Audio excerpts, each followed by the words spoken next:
ako dun sa may eskwelahan. Unang araw ng pasukan, ako'y napagtripan ng mga tropa ko.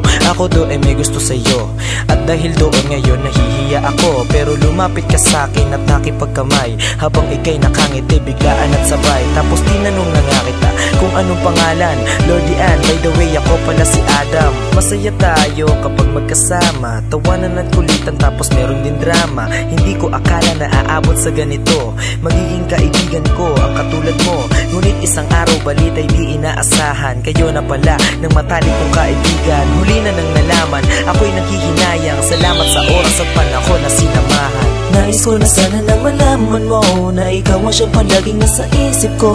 Ngunit di pwede, kaya pasensya na. Ngunit ko sa panahon kailangan mo, ay nandito lang naman ako sa tabi mo, na nagbabantay kahit kaibigan lang ang tuwing mo. Kakatapos ng lumaban sa Pinoy Medley, medyo inaantok pa os gusto ko ng candy. At kahit na friendly kami medyo inalat, kaya napaupo na lang habang nakakalat.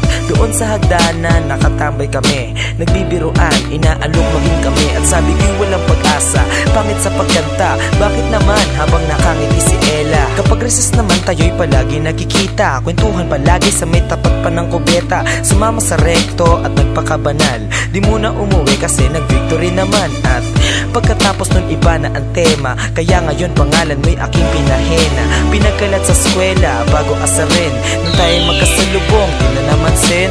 Nais ko na sana na malaman mo na ikaw ang siyang palaging nasa isip ko.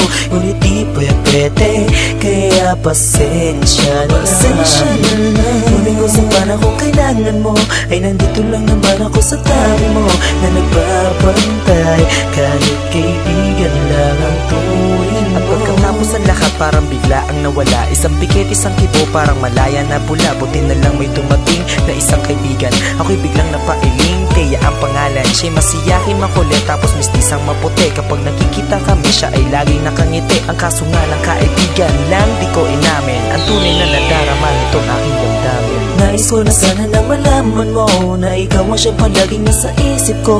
Ngunit di pwede, kaya pasensya na.